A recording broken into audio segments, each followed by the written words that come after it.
What's up, everybody? Michael Walsh here. This is a video kind of criticizing MMA analysis. It's not in response to Jack Slack. I was just kind of given the idea when I saw his recent video that, the title and the content had to do with like the phrase, there's levels to this, and it was in response to the UFC event that just happened where Tyra beat Park really easily. And so basically, let me unpack it this way. So Slack said he hates to use that expression, there's levels to this, but it certainly applied to that fight. Now, and that's all he said, so it's not really a response to him so much as it gave me the idea for this topic, but I suspect the reason he dislikes that phrase, and I know other analysts dislike that phrase too, is because it's viewed as lazy, it's viewed as like a way to either explain why someone won or to give a prediction for why you think someone will win without actually having to do any analysis, without having to explain their skill set, the techniques they use, how they match up or matched up with the opponent, stuff like that. So I get on that level why people hate that phrase. But where I think the issue arises is that not only are there levels to this shit, but the levels matter more than anything else. The levels matter more than the techniques. Okay, so let me explain. Like, you can have a stylistic matchup, advantage over somebody. Maybe you're a wrestler and maybe they're bad against wrestlers.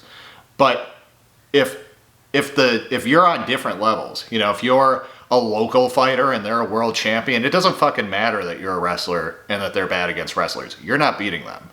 Okay, the stylistic advantage can close some of that gap. Chael Sonnen wasn't as good of a fighter as Anderson Silva, and he almost beat him. Lando Venata was not as good of a fighter as Tony Ferguson, but he clearly matched up with him well and overperformed. Interestingly, in each of those cases, those guys still lost. They just did better than maybe they should have per their level. But in any case, it helps close the gap to some degree. But, Holly Holm beating Ronda Rousey and then losing to Miesha Tate. The style matters. The strategy matters. The approach matters. How you game plan matters. This is all true. And analysis is good because we want to understand the sport better. We want to understand why things happened. We want to be able to understand, what it's going to take to dethrone a champion, like in Slack's Killing the King and Killing the Queen series. But I think it leads to some very erroneous thinking, and it leads to some very high and mighty, condescending sort of thinking that's all too ubiquitous in the sort of internet analysis space. So what I mean by that is there are levels. And if you've trained and if you've competed, you've probably just observed this when you train against people who are way better than you, or with people whom you're way better than, that when there's a huge gap in level, you can suddenly, the person at the higher level can suddenly do whatever they want. I remember one of my coaches told me in the past, he's like, yeah, if I spar with some scrub, I can do whatever I want. I can do the ollie shuffle. I can, boom, I can do, any trick, I can do spinning shit. I can do whatever I want. But if I spar someone on my level, it's going to be mostly just combinations trying to end with the hook and the low kick and keeping a tight guard. It's mostly just going to be that. Because at his level, that's what he can do to somebody. And I'm also reminded of a good friend of mine, Sam Craig, who I've done jiu-jitsu with for years and who's a fencing coach and was a pretty high-level competitive fencer himself. I believe he almost qualified for the Olympics. He told me once, I think the way he phrased it was, like a local or national level fencer will have maybe one good move. A regional level fencer will have maybe two good moves. And a world-class fencer will have maybe three good moves. And what he meant by that was that they will have those moves at that level. He didn't mean that's all they could do. He didn't mean that the world champion at the Olympics can only do three things. He meant he can only do three things against other elite world-level competitors. If that same guy had a fencing match with me, he'd do whatever the fuck he wanted. You know what I mean? Or I'm reminded of one of my jiu-jitsu coaches told me he was trying to get me to compete. And he's like, hey, Mike, you should, you really should think about doing some competitions here. And I said, well, I've already done some jiu-jitsu competitions. I did a kickboxing match, and I did all of that sort of in prep before I did my MMA fights. Now I've had my MMA fights. I just don't know that, it excites me to get out of bed to go do like another jiu-jitsu tournament. I'm already paying like 2 different gym fees. I don't want to also have to pay to compete every month. Like, I'm not sure I want to. And he said, all right, fair enough. But he said, the reason I'm suggesting you do it, though, isn't because I think it'll slake your bloodlust or something. The reason I think you should do it is because it'll help you learn about your own game. And he went on to explain how, like, when you're competing, when the adrenaline is up, when you're actually going 100% and so is the opponent, it just narrows your game. And you're going to default to the things you're actually good at and the things that you just are going to default to. So in the gym, when you're sparring, even when you spar good people, even when you spar people at your level or even above your level, you'll still get away with like experimentation. Maybe you're like, well, this week I've been working on the Sao Paulo pass or something, but then you go and you compete and you're like, shit, all I did was this knee cut pass over and over again, And then his point was that if that happens, it'll reveal to you, see, you have a knee cut pass game, and now you can start building ideas around that instead of going off in every which direction, because now you kind of know what your game is. And we went on to talk about Bernardo Faria, and how he had most of his game revolved around his deep half sweeps and his over under pass. And we were kind of we were talking about it, and my coach was like, you'll literally see him like sprint at a guy just to pull deep half guard, and then once he feels ready, he does the sweep and he does the pass. And that's like the lion's share of his game is revolving around those ideas. But of course, Bernardo Faria can do much more than that. If Bernardo Faria rolls with me, he can do whatever the fuck he feels like. He can hit any sweep he wants. He can hit any submission he wants. He can get to any position he wants. Gi, no gi, whatever. But when he's competing at the highest level, it's mostly deep half sweeps and it's mostly over under passes, right?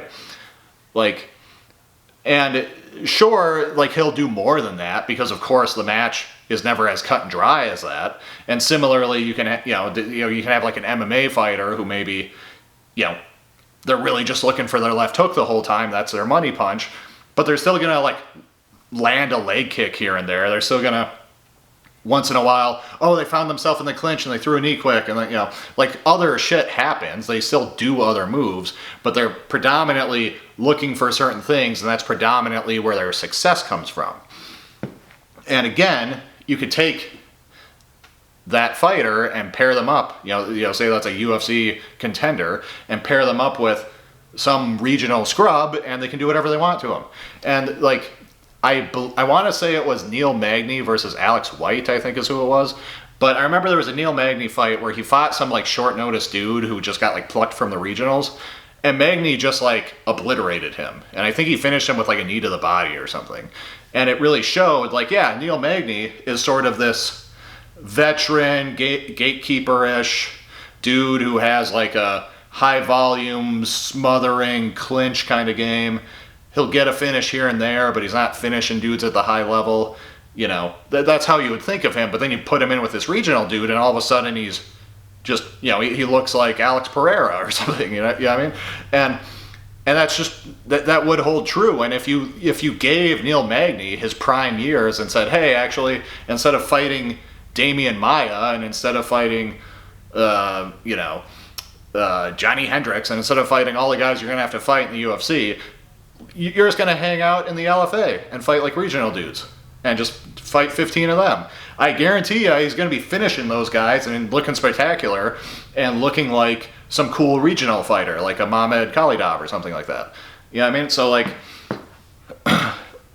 where this all circles back and where this kind of makes MMA analysis largely look fucking stupid is that Some huge amount of MMA analysis is watching a fight happen, saying, this guy was doing this, the whole fight, and this other guy couldn't do anything about it, or only made this adaptation, or made this adaptation and it wasn't the best adaptation, etc.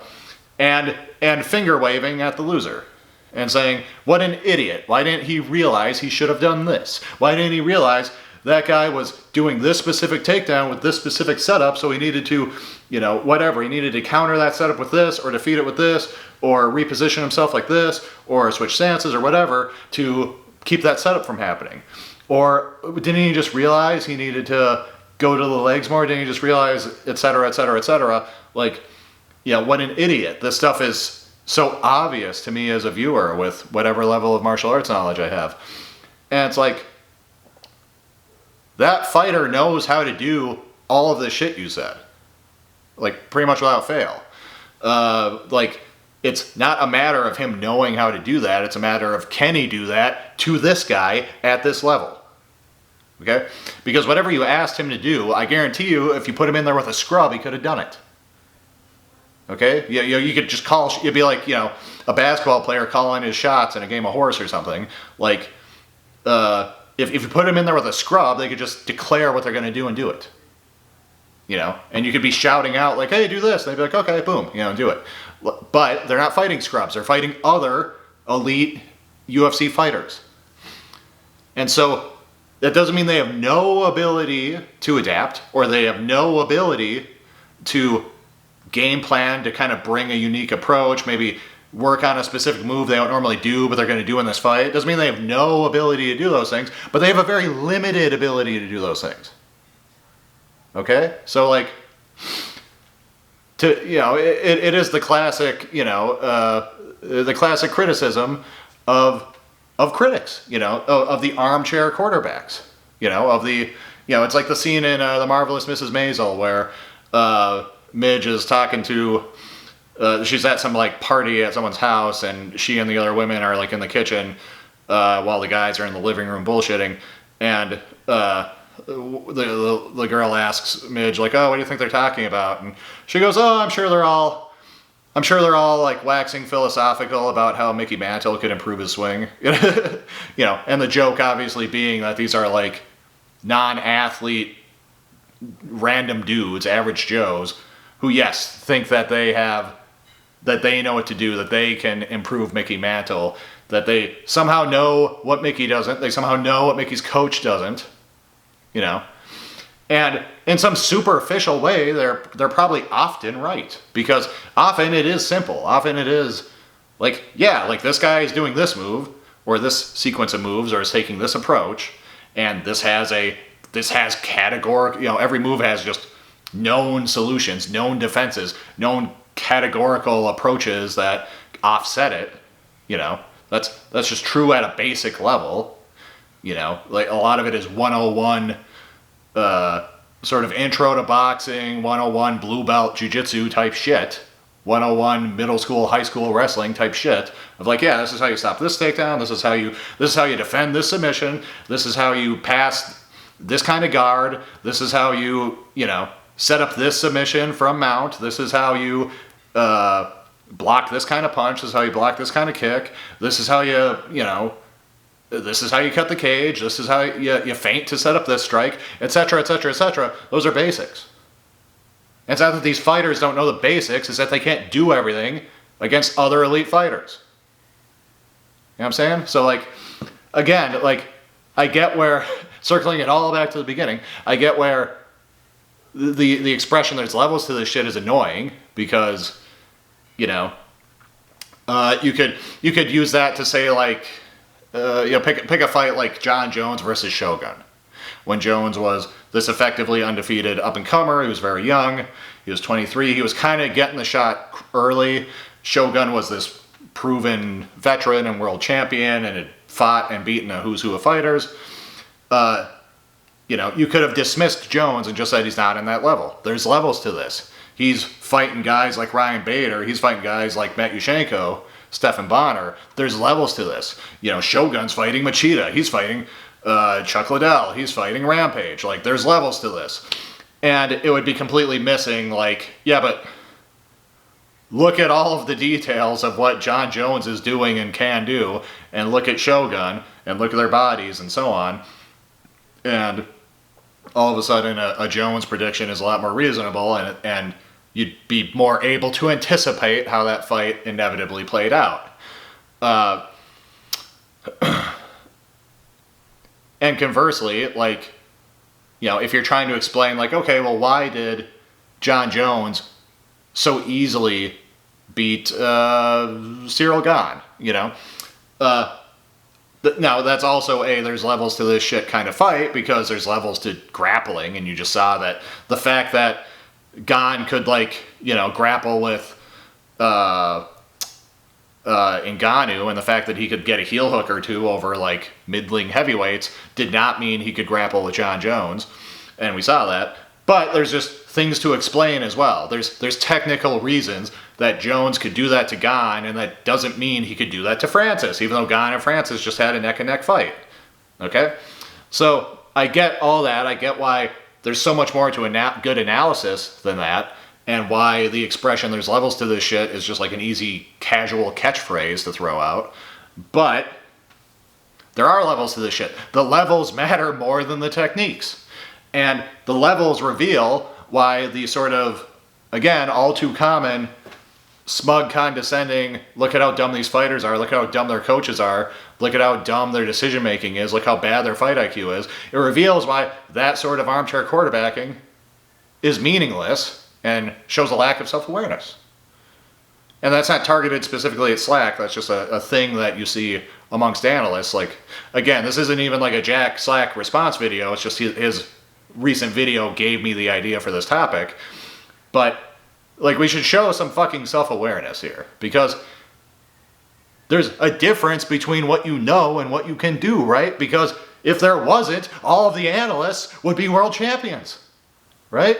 And anyone who trains just knows there's some gap between what you know and what you can do, you know? And shy of, like, some super athlete who's a simpleton and just shows up and does whatever his coach says and pays it no mind, but just instantly learns it because he's a physical genius, his kinesthetic abilities are just so elite. Shy of someone like that, that's true. Like, that's true across the board, that there's a gap between what you know and what you can do. And not only that, there's layers to it. Again, there's a gap between what you know and what you can do in the gym. There's a gap, even against scrubs.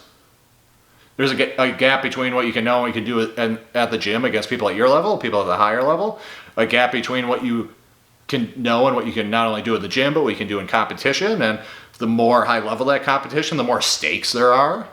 You know, the more you're actually stressed out about it, etc. Like, there's this progression of gaps. And so to say, like, yeah, but I, as this armchair analyst, know that the way to deal with this problem would have been this technique or this approach, means nothing. Okay?